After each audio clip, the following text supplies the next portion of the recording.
Good afternoon, everybody. May I welcome all of you to this workshop on Rangsit University iPad project. It's going to be an integrated, innovative technology in teaching health science in Thailand from now on.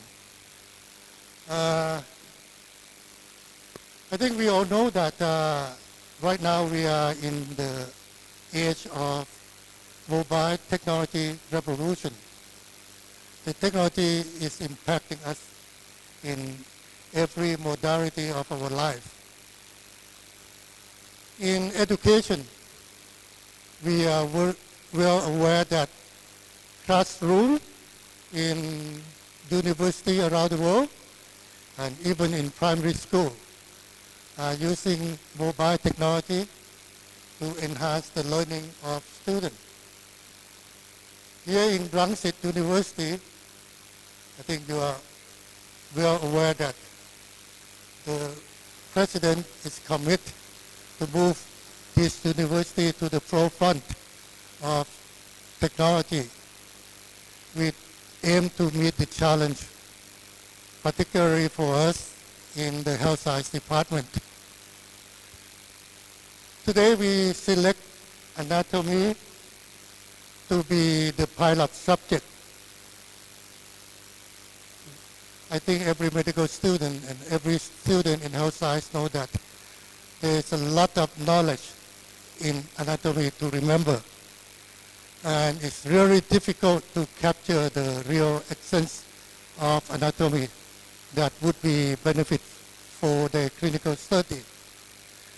So we will use anatomy as an example to see how we can utilize mobile technology, information technology to benefit the learning and teaching in our discipline. We are very delighted and grateful to Apple Thailand for kindly organize and support this workshop. We are particularly thankful to Gilbert Ho.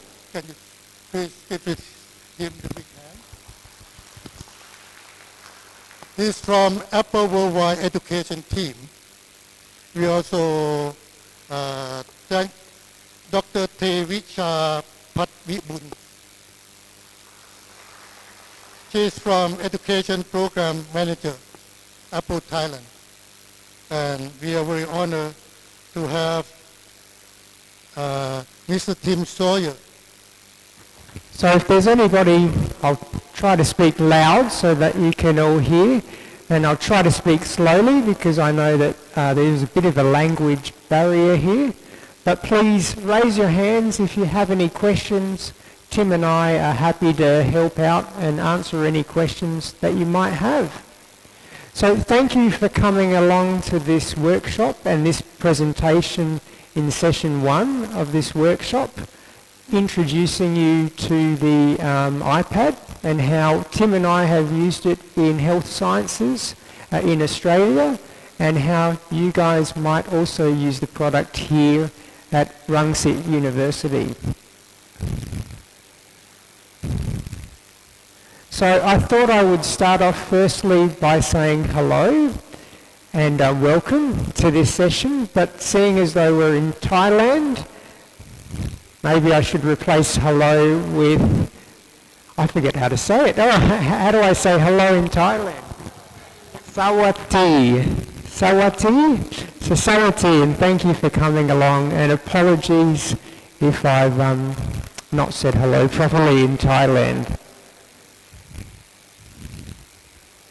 And obviously a very big thank you for inviting us here to run this workshop and to speak to you today. It's a real honour to be here. Both Tim and I have never been to Thailand before, so we're really enjoying what we're seeing, and we look forward to having a really lovely week here with you. So this session here is basically going to be an introduction session. So Tim and I will introduce ourselves a little bit. We will give you a bit of background about who we are and where we're from. And we will also then talk to you about some of the ways that we've used iPads in our courses over the past few years. So that will be session 1, which is the welcome session. Session 2, which we may or may not run this afternoon. Some of it we might run this afternoon, some of it we might run tomorrow, will be a basic guide to the iPad. So this will be an especially important presentation for those of you who aren't familiar with the device, who haven't really used it. So we can give you the basics. Those of you who have used the device, you might still find it useful because we will run through some advanced things as well, like how to use the device in a wireless way to give a presentation like this and some other things. So we're not quite sure if we're going to run that this afternoon or tomorrow morning. We'll probably have a little bit in both sessions. So that's a guide to the iPad, and that will be session 2. Session 3, which will happen tomorrow, will be a review of some really popular medical apps. So Tim and I will be discussing maybe 10, 15 different medical apps that we have some experience using, or that are really popular apps that a lot of medical educators use at their universities. We actually have a bank of iPads here that Apple have kindly brought, and the iPads are actually preloaded with many of the apps that we will be talking about. So this session 3 will be a really hands-on session. You will have plenty of time to actually play around with the various apps that we're going to be talking about.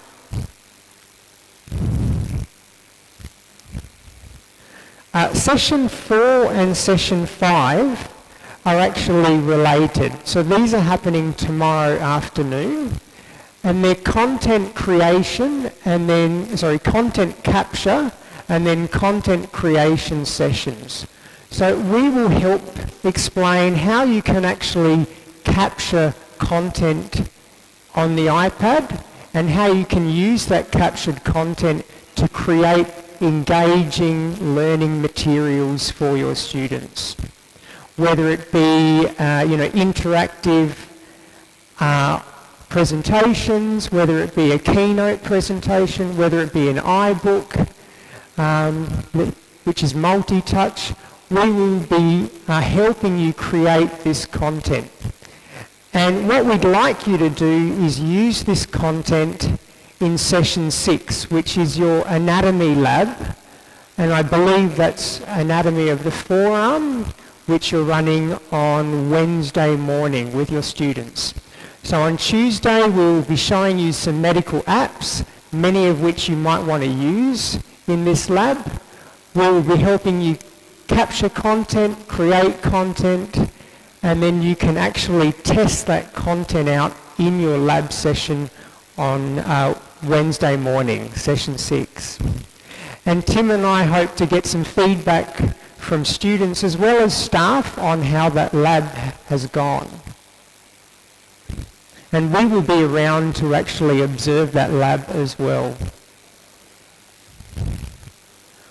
On Thursday, Tim and I will be reviewing how to create multi-touch books for the iPad using a program called iBooks Author. So we will be exploring how to create really engaging learning resources for your students. We've selected a topic for that on the eye, the anatomy of the eye, but the lessons that you learn in that session you can then use to create multi-touch books on any topics that you'd like. Session 8 is on Friday morning, And Tim and I hope to meet in that session for about an hour, a small number of students who are really enthusiastic about using this device to learn anatomy and medicine. So we're going to get their feedback. What did they think of session 6 when they were using the device in their labs? And finally, session 9 will be a wrap-up session on Friday afternoon around 11, 12 o'clock. We will just wrap up what we've done over the entire week, and we'll kind of point you, we'll give you some future directions, things that you might want to think about after Tim and I leave as you're planning your own classes, perhaps around this device, and how you can also evaluate how successful or not this project is going. So that's basically an overview of the week ahead. If anyone has any questions, like I said, please call out or raise your hands, and we're happy to answer any questions. Can everybody hear me okay? Yep, I'm getting a lot of echo here, but hopefully it's okay for you guys. It's okay? So, who are we? We've kind of introduced ourselves, or had an introduction already. I'll let Tim start. My name's Tim Sawyer. As Mario just mentioned, I've been involved in using technology in teaching and learning and for research for the last 15 years. So at the moment, I'm very much involved in using the iPad with my first-year students. I've got a large cohort of first-year students in health sciences, and so we use the iPad for various apps, but also our tutors and our academics involved in that course have also been using that technology. Okay, thanks. Okay, and as you know, my name's Mario. I'm from the School of Medical Sciences, which is one of the 6 schools in the Faculty of Health Sciences at the University of Adelaide. Both our contact details are there. So if you have any questions, even this week, and you don't have time to ask us during or after a presentation, please send us an email, and we'll be responding to emails all this week and even after this workshop is finished. And Tim and I will talk about our universities a little bit more in a few minutes. So I just thought I'd put up a map of the world. I mean, you obviously know where Thailand is, and we all know where Thailand is, but some of you might be wondering, look, and please, I hope I've got the pin of Thailand right here. But some of you might be wondering where exactly Tim and I are from in Australia. Well, Tim and I are both from a state called South Australia, which is all the way down the bottom here, not quite the very bottom of Australia, but we're in South Australia. We both come from a city called Adelaide. Has anybody here been to Australia? Oh yeah, a few hands. Anybody been to South Australia? Oh wow, excellent. We'll have to chat later. We do have kangaroos and other weird and wonderful animals in Australia. No, kangaroos don't hop up and down the main streets of the city, but we do have them in parks and things. This is actually a photo of Kangaroo Island, which is a tiny little island that's very popular with tourists just below at the city. We have lots of wineries. If there's anybody here who loves wine, you should come and visit South Australia, and Tim and I can show you around the Barossa Valley where they make beautiful wine. This is a photo, it's actually a few years old now, of the centre of our city. It's a much, much, much, much smaller city than Bangkok. It's tiny compared to Bangkok, but it is a pleasant city. And this is an aerial shot showing the city in the background, but the university's here at the front. This is a river that runs through the city. I just thought I'd enlarge that picture and show you where Tim and I work. Although we're from 2 different universities, our universities are actually located very close to one another. So Tim works in this building here in the University of South Australia, and I work in this building here in the University of Adelaide. Most of what you see here is the University of Adelaide. The University of South Australia has another campus which is just out of shot here, just in this area here. So I'll let Tim now just review his university and where he's from. Our university is one of the largest universities in South Australia. We have 35,000 students, and that's spread across 4 campuses. So we also have a rural campus as well in Whyalla. We teach a lot of allied health courses such as nursing, pharmacy, physiotherapy, medical radiation science, occupational therapy, podiatry, health science, exercise, psychology as well. We also have a large number of students out on clinical placements to the hospitals throughout South Australia. That's a large cohort of students in clinical environment. And we also, just mentioned, we use the iPad technology in the clinical environment as well as the university environment. Yeah, thanks, right.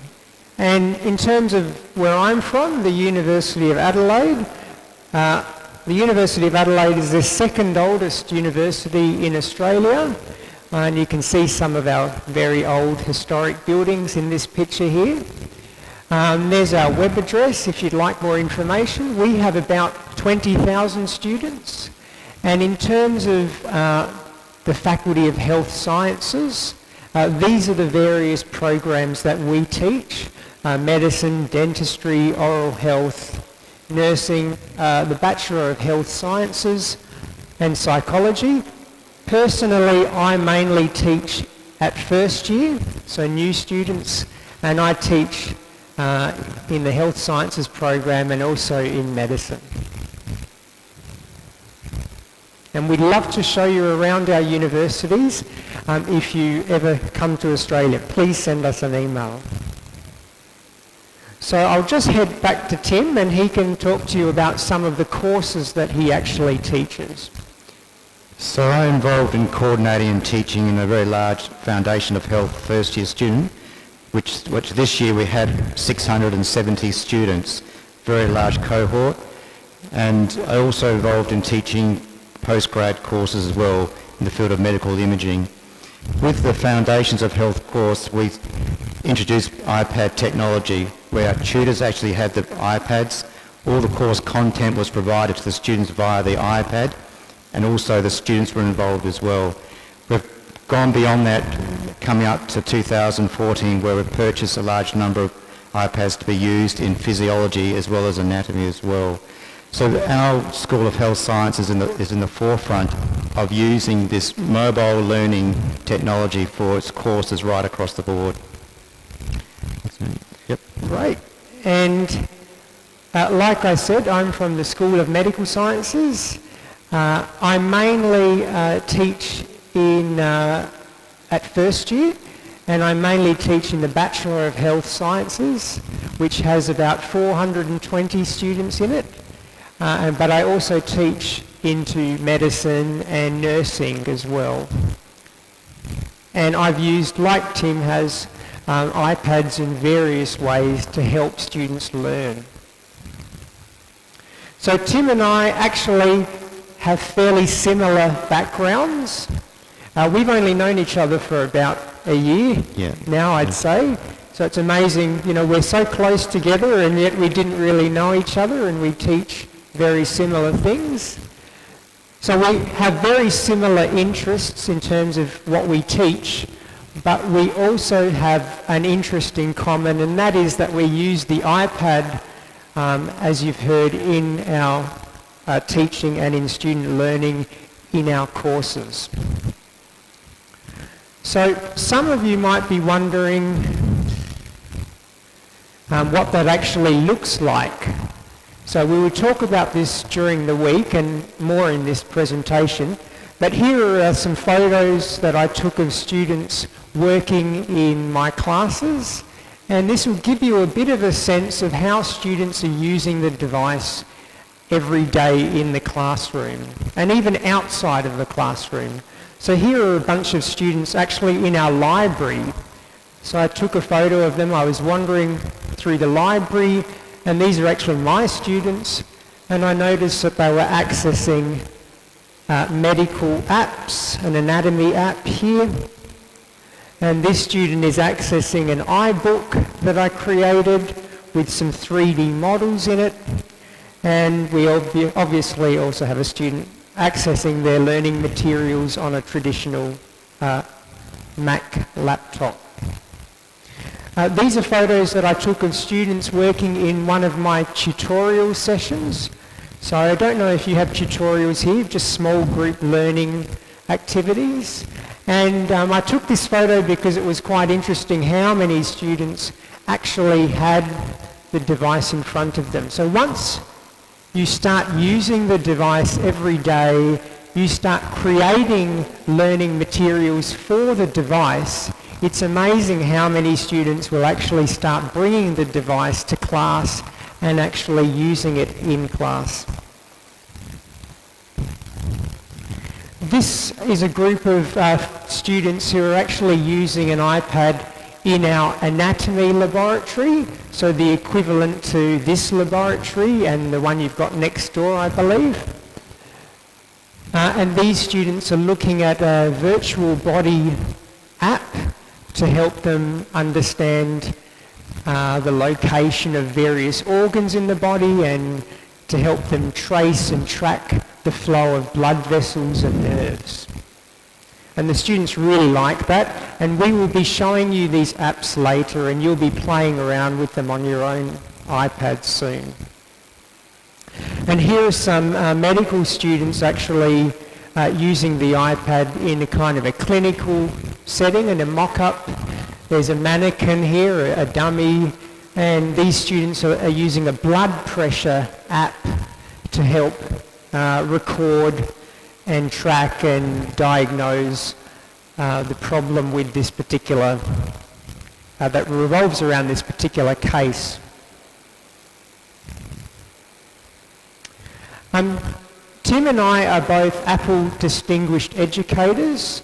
So earlier this year we were kind of recognised by Apple for the way we're using these devices in our classroom.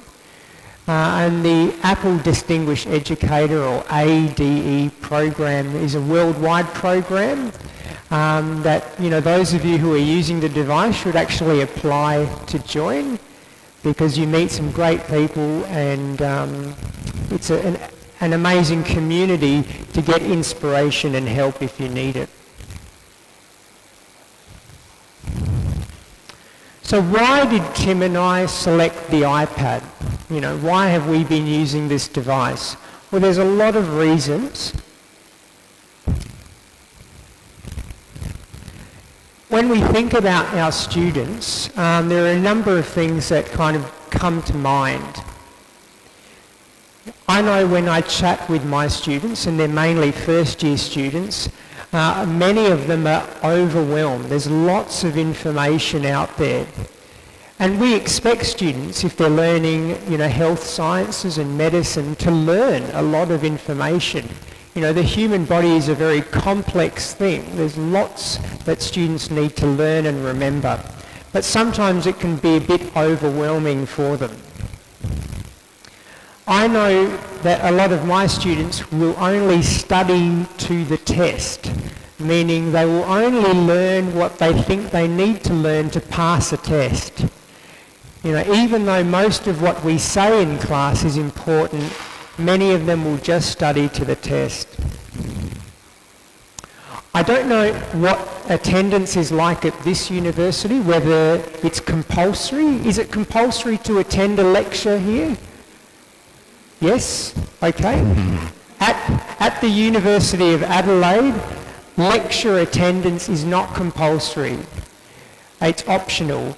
Attendance at a lab, like this room, is compulsory, and attendance at a tutorial session is compulsory, but lectures aren't compulsory. Lectures are recorded, so much like this presentation is being recorded, All lectures are recorded and they're put on the internet, and students can view them and download them whenever they like. So in my class and in a lot of classes, we've had a problem with students not attending. You know, they're overloaded with information. They only study what they need to, and they often don't show up. But having said all of that, I also know when I chat to students that they do want content. They're looking for content, but they want to be able to learn in a more flexible way. Okay, they don't just want to have to attend a lecture at 10 o'clock on Monday morning in this particular room. Sometimes they can't, sometimes they're working, they have other activities. So they want that content in a more engaging and flexible manner. And they want that content 24 hours a day, 7 days a week. Most of the emails that I get from my students, I notice, come in the middle of the night, midnight, 1 a.m., 2 a.m. A lot of students are working at that time on their content. So they want information that's easy to get anywhere, anytime, any day of the week. The other reason why we use the device is medical schools are undergoing a lot of change at the moment around the world. Both of our medical schools are actually being built. We're having new medical schools.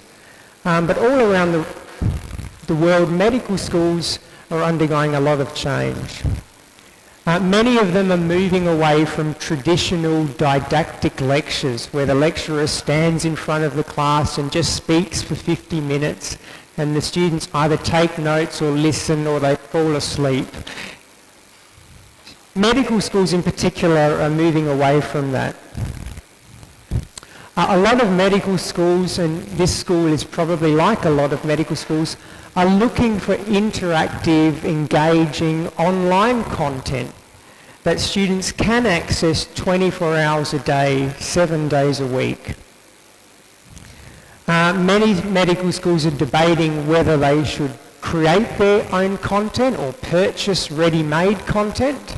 I actually think that we should do a bit of both. If there's great content out there or apps, we should absolutely be using them, but we should also try to create our own learning resources if we can. But whatever we create needs to be really engaging. Otherwise, students just won't interact with it. And the thing that I love about medical schools in particular, compared to every other school or department at a university, is that many medical schools are kind of open to technology. If there's one area that uses technology in a really big way and is always open to change, it's medicine. You know, you think about the technology that's out there in hospitals. You know, every year it's always changing, it's always advancing. So medical schools tend to be very open to letting in new technology like these devices. There's another reason why we decided to use the iPad or explore mobile learning, and that is this. When I look around at my classes and when Tim does the same thing in his classes, we are seeing more and more students bringing iPads, tablets, smartphones, iPhones into the classroom. So there's an expectation